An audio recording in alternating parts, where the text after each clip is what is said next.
Assalamualaikum warahmatullahi wabarakatuh. Perkenalkan, saya Elsa Yunitasari dengan NPM 2111050032 dari Prodi Pendidikan Matematika akan membuat tugas mata kuliah Integrasi Matematika Islam dan Lingkungan yang berjudul Pemanfaatan Air Hujan untuk Kebutuhan Pertanian. Teman-teman, apakah kalian tahu apa itu hujan? Hujan adalah proses pengembalian air yang telah diuapkan ke atmosfer menuju ke permukaan bumi. Lalu, bagaimana proses hujan terjadi? Ayo simak video berikut agar kamu paham bagaimana proses hujan terjadi. Bagaimana proses terjadinya hujan? Pertama, air menguap karena panas matahari. Matahari adalah sumber energi yang telah menerangi permukaan bumi. Efek panas matahari juga menjadi awal mula terjadinya hujan.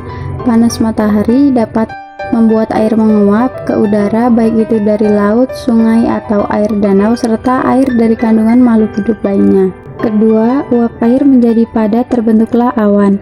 Suhu udara memegang peranan penting dalam proses kondensasi, yaitu pemadatan uap air, dan kemudian akan menjadi embun-embun terbentuk dari titik-titik air kecil sehingga suhu udara semakin tinggi dan membuat dia memadat dan menjadi awan. Ketiga, awan kecil menjadi besar karena hembusan angin. Adanya hembusan angin kemudian dapat membuat awan yang sudah terbentuk bergerak ke tempat lain. Kumpulan awan-awan kecil kemudian menyatu sehingga akan terbentuklah sebuah awan yang lebih besar. Setelah awan besar bergerak ke langit maupun tempat dengan suhu yang lebih rendah dan warnanya menjadi semakin gelap.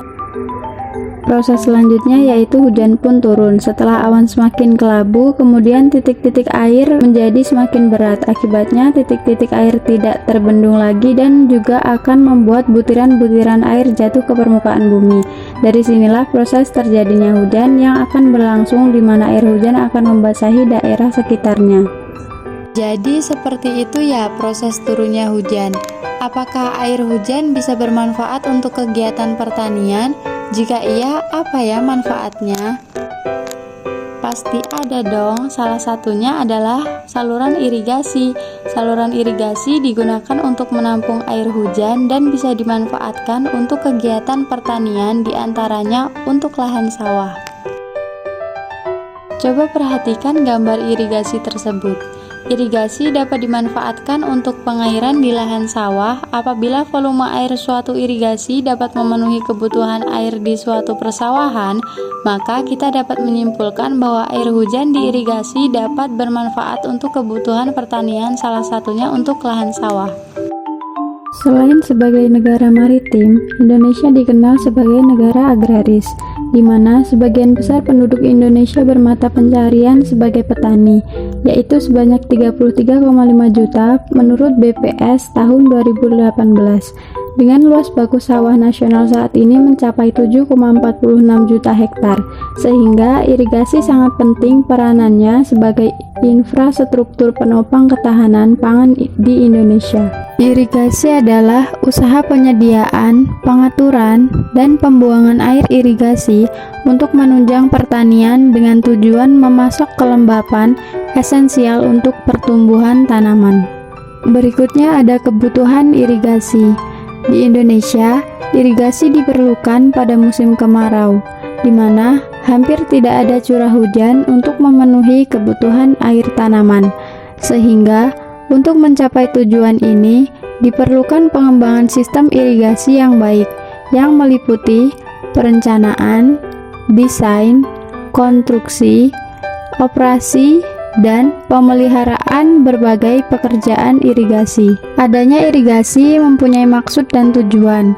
Maksud adanya irigasi yaitu untuk memenuhi kebutuhan air atau water supply untuk keperluan pertanian, meliputi pembasahan tanah, pemupukan, pengatur suhu tanah, menghindarkan gangguan hama dalam tanah, dan sebagainya. Lalu, tujuan irigasi yang pertama Air yang tersedia dapat dipergunakan atau dimanfaatkan secara efektif dan efisien. 2. Air yang tersedia dibagi secara adil dan merata. 3. Air yang diberikan ke petak-petak tersier secara tepat cara, waktu, dan jumlah sesuai dengan kebutuhan pertumbuhan tanaman. Dan yang terakhir, akibat negatif yang mungkin ditimbulkan oleh air yang berlebihan dapat dihindari. Dengan maksud dan tujuan irigasi ini dapat mendukung produktivitas usaha tani guna meningkatkan produksi pertanian dalam rangka ketahanan pangan nasional dan kesejahteraan masyarakat, khususnya petani. Irigasi permukaan adalah penerapan irigasi dengan cara mendistribusikan air ke lahan pertanian dengan cara gravitasi atau membiarkan air mengalir ke permukaan lahan pertanian.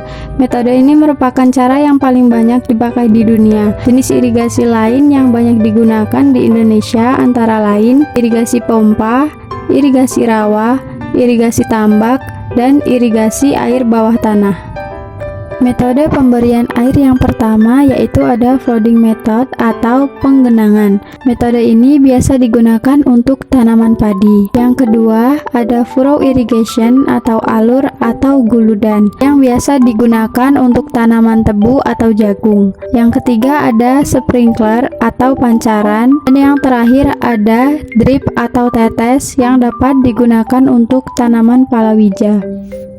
Selanjutnya ada sistem irigasi, keterpaduan secara menyeluruh dari elemen irigasi yang saling berhubungan baik guna mencapai suatu tujuan irigasi.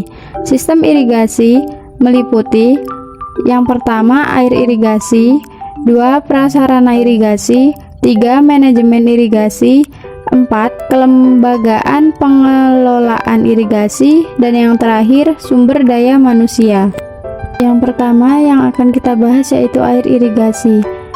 Air irigasi adalah semua air yang terdapat di atas ataupun di bawah permukaan tanah, termasuk dalam pengertian ini yaitu air permukaan, air tanah, air hujan, dan air laut yang berada di darat. Sumber air yaitu tempat atau wadah air alami dan atau buatan yang terdapat pada di atas ataupun di bawah permukaan air. Aktivitas irigasi meliputi penyediaan air irigasi, pembagian irigasi, pemberian irigasi, pemanfaatan irigasi, dan yang terakhir pembuangan irigasi.